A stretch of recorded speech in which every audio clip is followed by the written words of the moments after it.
to say it. Somebody should. Let's talk about two time. Let's talk about bum wine, yeah. You're asking the questions that nobody could. Like where the bone thugs and are they in harmony?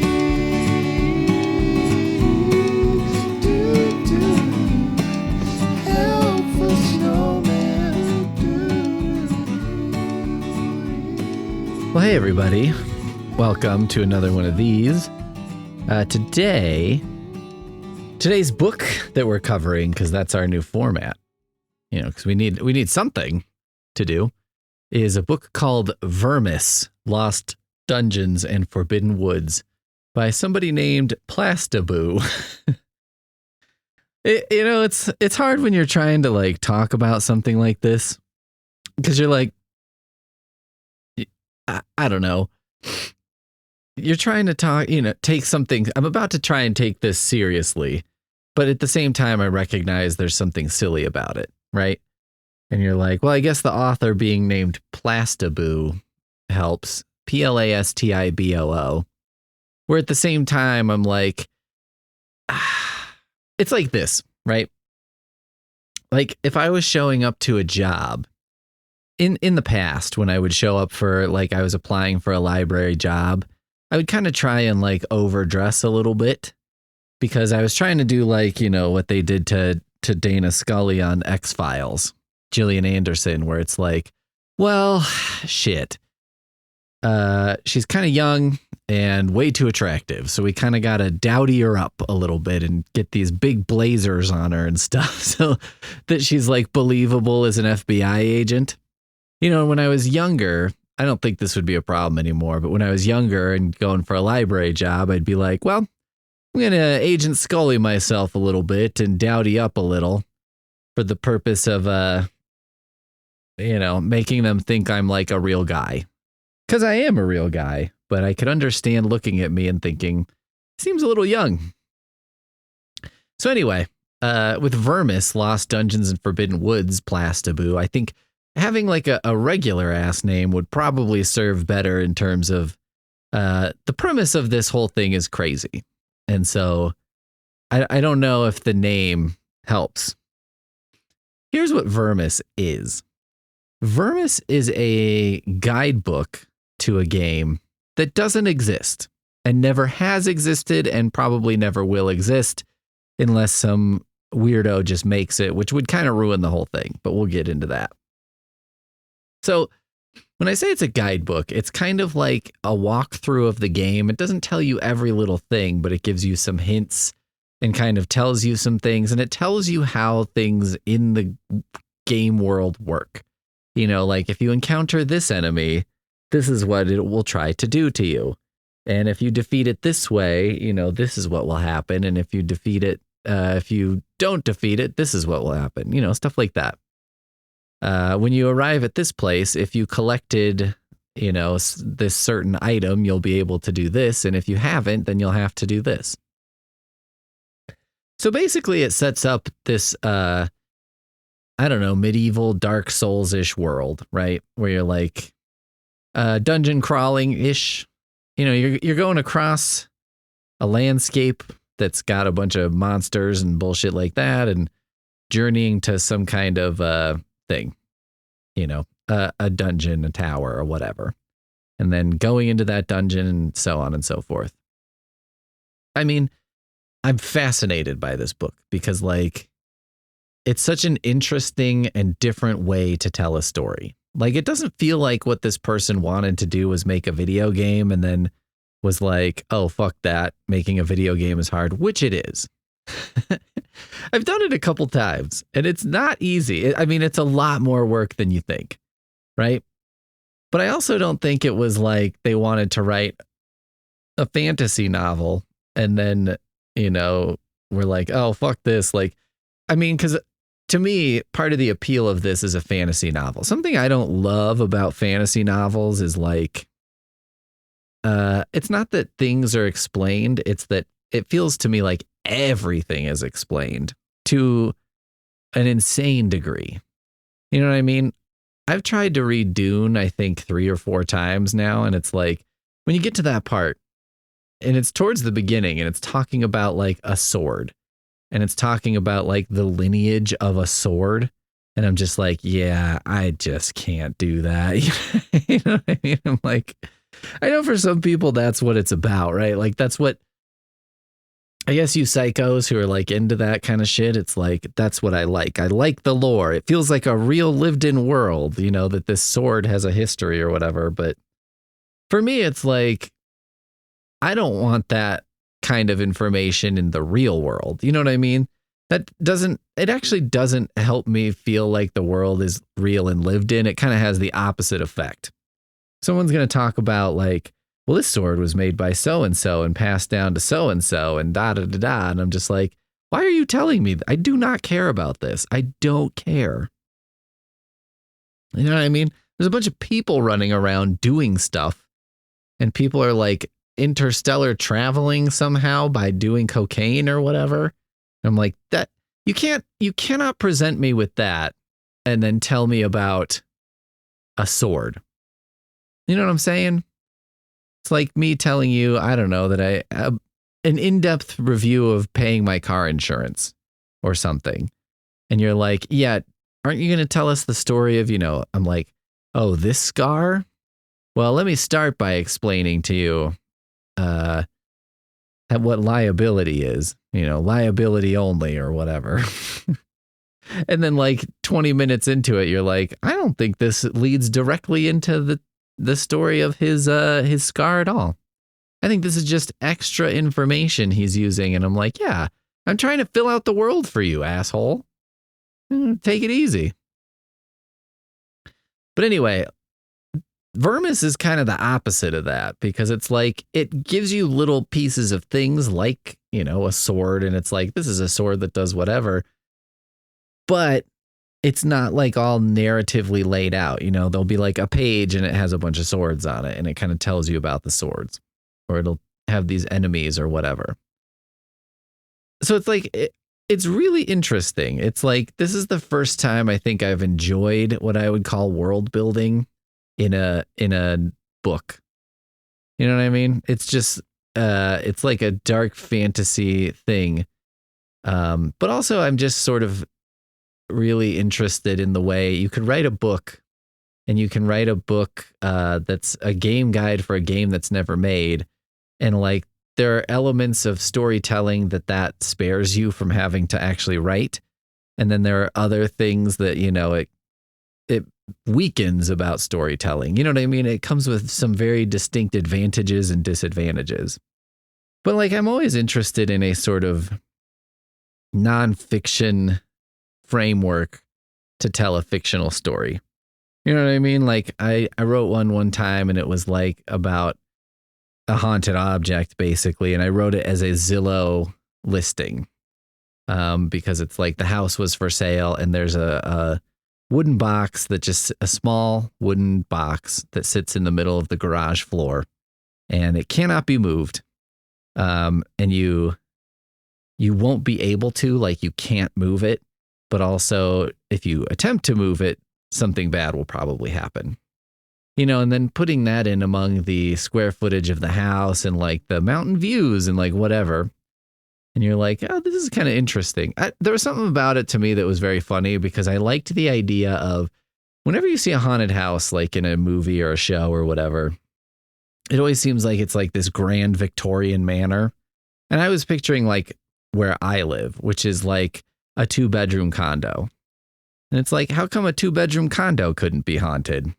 You know what I mean? I guess, you know, because it hasn't been around since like the 1700s or something. But like, fuck that. Like, who cares? Why can't something be haunted now? Everything that's been haunted was haunted back before, you know, before the Civil War. And now nothing else is becoming haunted. Well, that should make it pretty easy then. We should be able to root out all the haunted shit with not much trouble. But anyway, like, I like when you can take a sort of non-fictional format and apply it to a fictional story because I think that it provides a richness to use an obnoxious, like, literary term, I guess.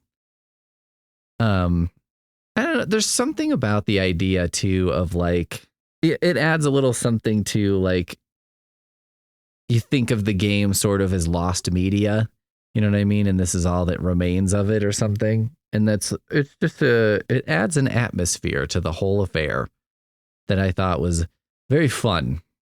And I don't know, it's just something weird about it where I was like, how come nobody's, I'm sure somebody's done this before, but I'm like, how come this isn't like a more common thing?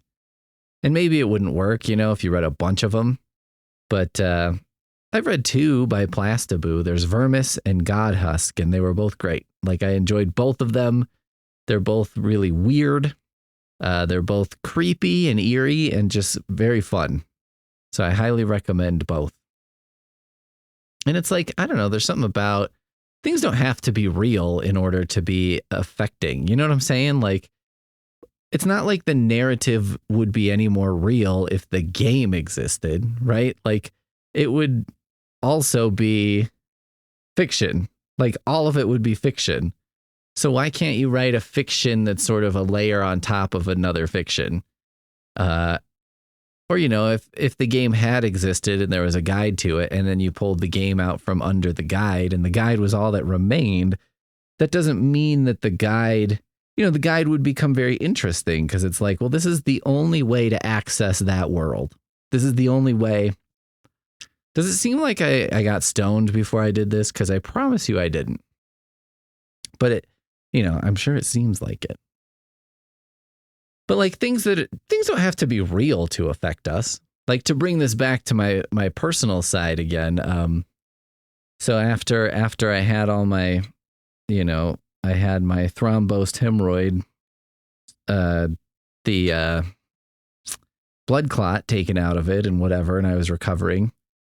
And the guy at urgent care, the doctor, was like, I'm going to set up a referral to surgery for you just in case. I don't really know what's going on back there, but you probably should go and see a surgeon for whatever.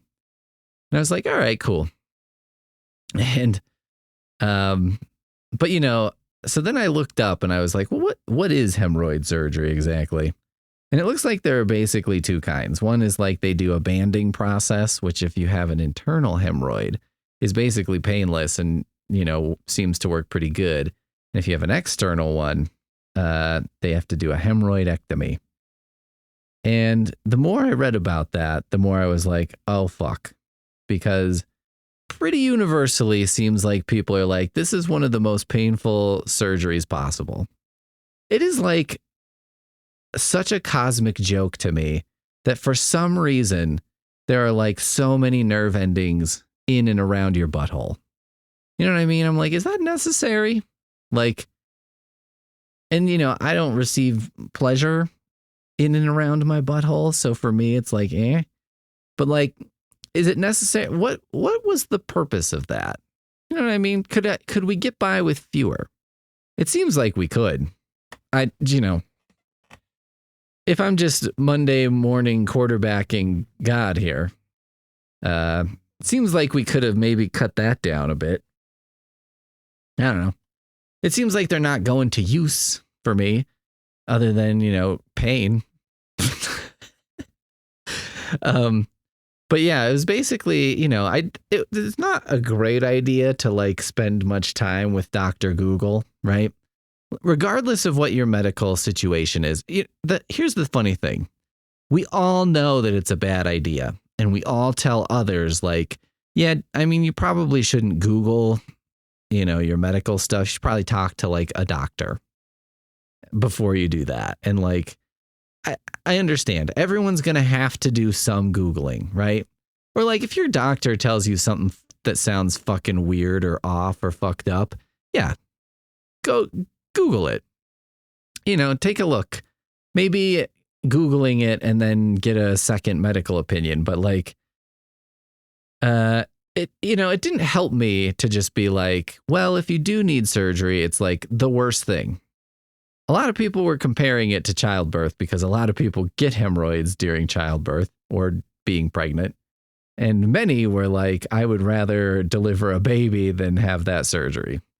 And they're just like, the pain is like a 9 or a 10 for about 2 weeks. And I'm just like, wow, that sounds intense.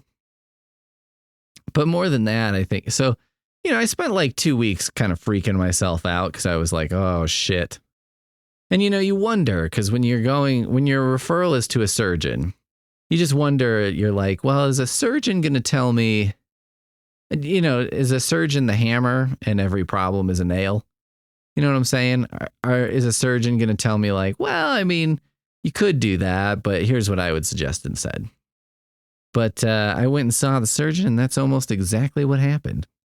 So he was like, yeah, I mean, he's like, I think this will resolve pretty nicely within about a month or so.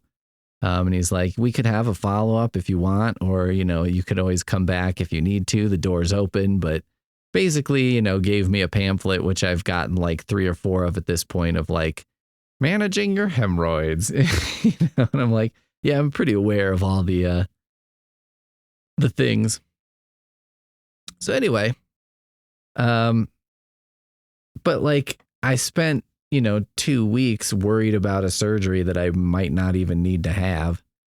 And it was, that's like a fiction, right? That worry is about a fictional surgery is, in terms of my reality at this point, or like a hypothetical surgery. And it's like, well, you could still feel real things. That's for damn sure. I think overall too, with like Dr. Google, you know what you got to do? You have to do it because you can't not do it, but you just got to limit yourself. You know what I mean? And once you're hitting the things that you're like, okay, I think I at least understand what's happening to me and understand the plus minus. I got the basics, right? And I know which questions I need to ask and so on. And like, once you're there, it's like, okay, it's probably time to stop. Because anything I get from here is just going to be, some psychopath on Reddit. Or, sometimes things don't go well for people. And that can happen. And it's like, well, I don't know that it's helpful for me to read about that. You know what I mean? But anyway, I'm doing better. I'm recovering slowly. I'm overall in a better place, but this has been a tough 2026 for Pete so far. It's like I got my face smashed by the garbage can lid and had to go to urgent care. I had food poisoning like 2 days after that, which took like 2 weeks to recover from. After that is when I got super constipated, which resulted in having a hemorrhoid, which then I had to go to urgent care again to have that. Like I haven't had a solid like 2 weeks where I've just been, fine so far in 2026. So I think that's what I'm going for, is just a couple weeks of like, I haven't been thinking about like my latest injury. You know what I mean? I haven't devoted brain power to it. I went and did a thing. I saw a high school play at my former high school. Now, it's not because it was my former high school. I always thought this would be kind of a fun thing to do, to like go out with some friends and go to a high school play, probably a little drunk. I don't know. I just thought there's something very funny to me about some elements of high school plays. It's like, it has a lot to do for me with like the choice of play that they pick sometimes. Like whenever they do Shakespeare or something, and it's like a bunch of the characters are supposed to be adults. And like, I get it, fuckers. Okay. Like, yeah, in Shakespeare's day, you were an adult when you were 16 or whatever. And it's like, okay, but that was a long ass time ago. That was back in the Vermis days. All right. Lost Dungeons and Forbidden Woods by Plastiboo. Things are really different. But there's something very funny to me. And it happened in this play of the play. What was it called? The Drowsy Chaperone. And it was a musical about, a wedding that was maybe not going to happen and then did. But there are several characters who are supposed to be like kids playing like an old man.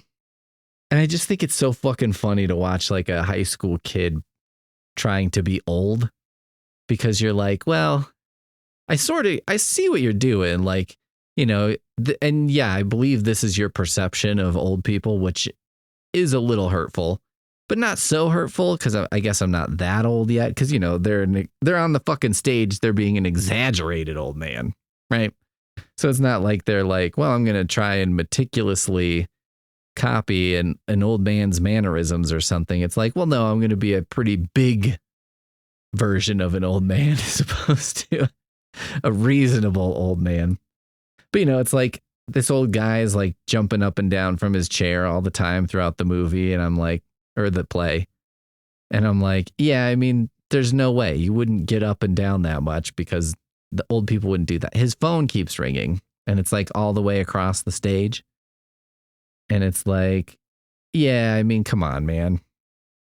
He had a gossip table right next to his chair, which is like it's like a little coffee table, usually 2-tiered. And it's like, that's what that was for. You put your phone on it and you put it next to your chair. So then you make all your phone calls and do all your gossiping. I'm like, that old the phone would be right next to his chair. So he didn't have to get up and go across the apartment. It's funny too, because it's like the whole stage is there and it's like his apartment is huge. And I was thinking about how, it's something I'm tired of. I'm tired of when people say that, like, when they complain about like the show Friends and they're like, they live in this fabulous giant apartment or whatever. And like, I've seen the show Friends and I'm like, yeah, they live in a pretty nice apartment or whatever. But I'm like, it's not fucking huge. You know what I mean? It's not like insane. But also I'm like, guys, it's a TV show. Like, they have to put cameras and lights and things in there. And they have to like, people have to move around in the space and stuff like that. And I'm like, it would be pretty unrealistic. It would be so difficult to film a TV show like in a tiny apartment. And then like, Seinfeld, like Jerry gets no credit for living in a tiny apartment. Like his apartment did feel to me like about the size of what a New York apartment is probably like. And he's supposed to be pretty successful in the show, I think. And it's like, well, no one's ever like, yeah, man, Seinfeld, those guys did it. You know what I'm saying?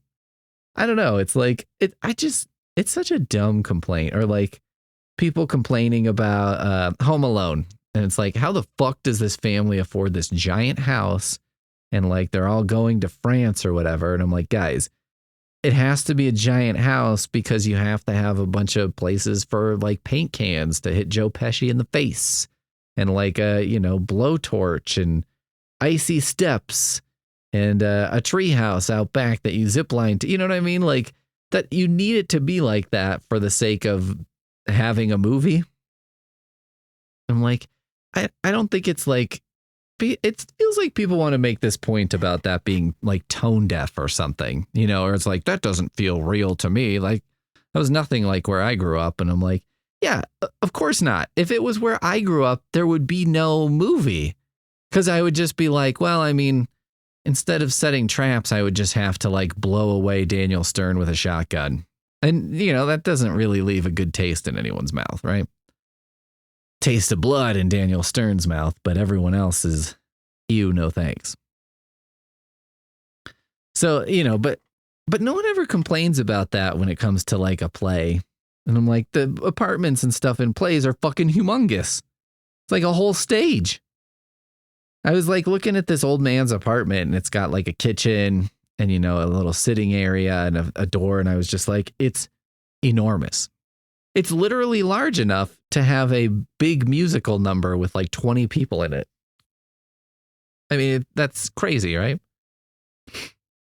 But we went to this play and like, we went to it because a friend of mine, her son is in the play and he had like a pretty big part and he was great. He was very funny and he was like the comic relief. So that was good. Cause I was like, I have a disability where I cannot determine whether someone's good at acting or not. Like when someone's in a TV show or something and everyone's like, he is so good. You know what I mean? And I'm like, yeah, probably. But with funny stuff, I feel like I can understand. You know what I mean? I know if something's funny or not. I don't necessarily know about acting or like, oh man, his accent is so bad, but with a funny thing, I can do it. So it was fortunate for me because I was like, oh, I can actually like understand the good qualities of this performance. It's a language that I speak this time. I have to say though, I was like, it was too long. It was like 2 hours ish. And I was just like, man, I think like 45 minutes into it, I was like, oof, this is going to be long. I mean, I'm not a musical guy. You know what I mean? Poonmaster Flex and I were talking about it, and she was like, okay, so rank these in order, right? Musical, play, opera, ballet. Which you'd be most interested in. And I was like, well, definitely a play, right? Because I'm like, a play, I'm like, it can at least have things in it that I am interested in. It has writing in it. And I'm like, oh, I don't know. It has writing and like there's dialogue and there's like a plot. So, you know, that's something that I'm generally interested in. I mean, I'm not like a play guy. Like, I don't really want to go see a play. There's something about it that it just feels very artificial, I guess, which is funny to say because it's just like, I don't know, with AI taking everything over and you're like, maybe people will start going to plays because they're like, well, I know it's real. You know what I mean? If it's not on a screen, if some guy is actually doing it, I guess there's like a benefit there. But, and then I was like, I guess after that would be musical because it's like, well, there's still like writing and elements of music and stuff. And like, then it gets tough. Right, between ballet and opera. I just saw there was a thing. It was so funny because we were talking about that. And then it was like Timothy Chalamet was like saying that people don't like ballet and opera or no one goes or whatever. And I was like, it seems like people are mad about it. And I'm like, I mean, he's not wrong. You know what I mean? And I saw some article that was like, it's true. And it's like, it has been going down lately. Like several years ago, about 2 to 3% of people went to the opera every year. And it's gone down from that. And I'm like, 2 to 3%? That's like nothing. It's gone down from nothing to less than nothing. But okay. I think I decided I would probably go to the ballet before the opera. I think opera's at the bottom for me. Like, I don't care about dancing at all. I do not give a shit. But I was like, I don't know, maybe there's at least something in the athleticism I could appreciate and understand. It's hard. It's hard to like watch a sport, if I can call it that for a second, that you don't understand. You know what I mean? Like, if you go to a hockey game and you've never been on skates and like you don't really understand the fundamentals of how hockey is played, it's difficult to enjoy because you're like, I don't really know what's going on and it just doesn't look impressive because I don't know how difficult what that person just did is. You know what I'm saying? Or like singing in the musicals a little like that, like, you know, when they really go for it and sing some big note, I can understand. I'm like, oh, that's probably a difficult thing to do.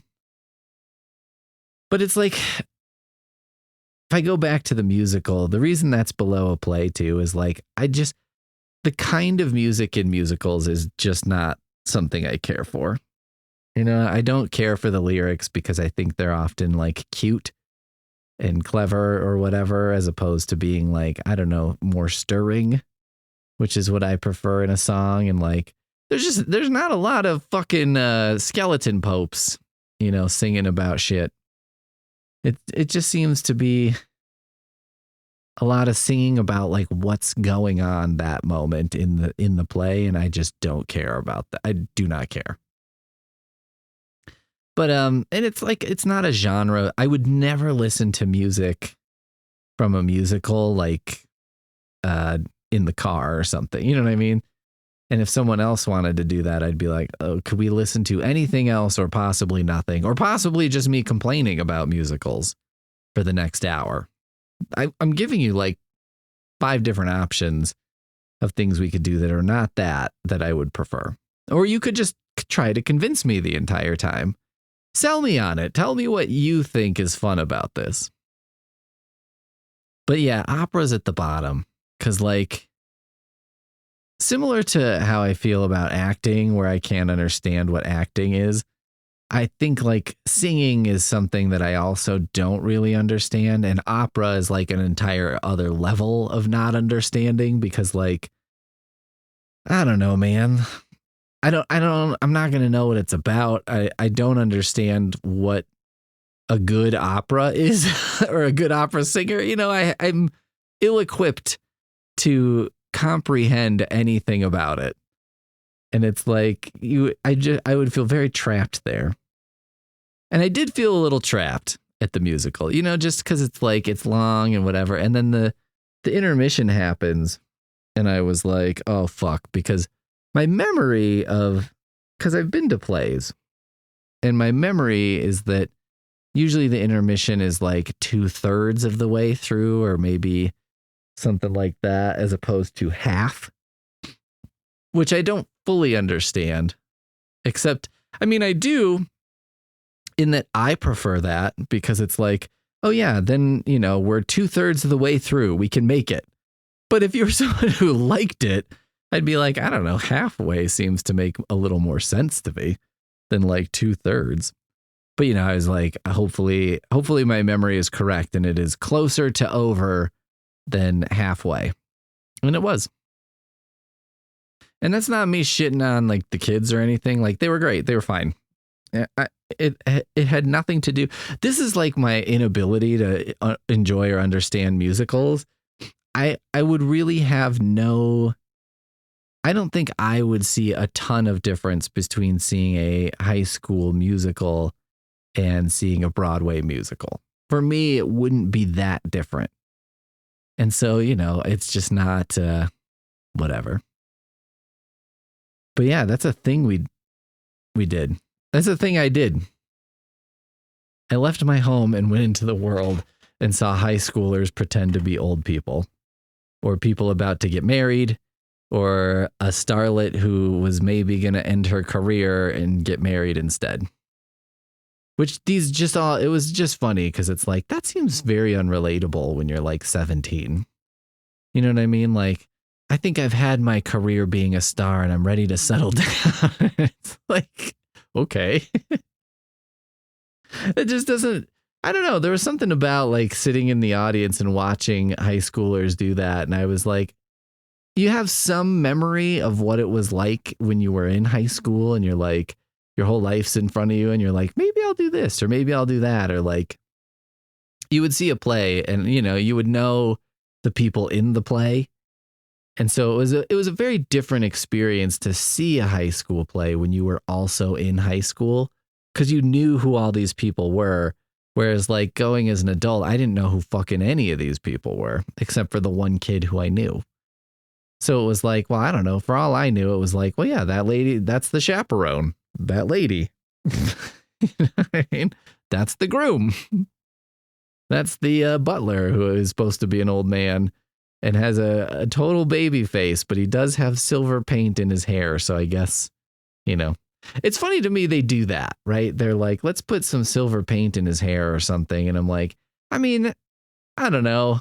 He doesn't really look older. He just looks like a kid with silver paint in his hair. It's like he was being Dracula for Halloween and was like, went a little hard on the spray in his hair or something. Maybe that would be like a good one, is to see like a Dracula or something and just see like, I don't know, a 15-year-old trying to be Dracula. Something about that would be amazing, I think. I have had these thoughts lately about writing a vampire book. I was like, maybe it's time for me to go down that road, because the idea is basically it would be a bunch of short vignettes about Dracula. The first one I came up with a while ago, and it's about basically Dracula keeps getting in trouble because he's always biting like very popular, very busty ladies in the village. And they kind of have like a city council meeting with Dracula about it. And they're like, look, could you like not go after the prom queen every year? You know what I mean? Couldn't you find... It'd be like if Dracula was real and he was killing Miss America every year. And he's just like, what? You know, whatever. And maybe he gets a little defensive when they're like, there are lots of these, you know, hefty gals that you've never gone after. And he's like, what are you implying? You know, stuff like that. But the other one, I mean, it's like in a similar vein, but it's kind of Dracula complaining about like, he's like, well, I'm trying to like, you know, enchant these people and kind of hypnotize them. But I just have a hard time because their names are bullshit like Kylan and Montana. And he's like, I can't, you know, I can't captivate them when I'm saying, yes, Montana. You know, like, I just can't do these like modern names and make that work. It just doesn't work. For, you know, Dracula's vibe is all thrown off because he's fucking stupid names that people name their kids. All right. Well, there you go. That's Vermis, Lost Dungeons and Forbidden Woods by Plastiboo, a book that I read and then kind of told you about before telling you about, once again, my butthole. My hope is that next episode, I won't have anything to say about my butthole. You know what I mean? That's the sign that things are going well for me. If I have nothing to say, no news is good news on the butthole front, right? Like you really just don't want to hear very often, like, I have a lot to tell you about my butthole. I mean, I guess you do. You're listening to this, so you must, you sick fucks, but like, for the most part, yeah, you just want it to be, yeah, I really have nothing to say about my butthole. It's just, you know, being a butthole. All right. We'll see you next time. Talk about two time. Talk about bum wine, yeah. You're asking the questions that nobody could.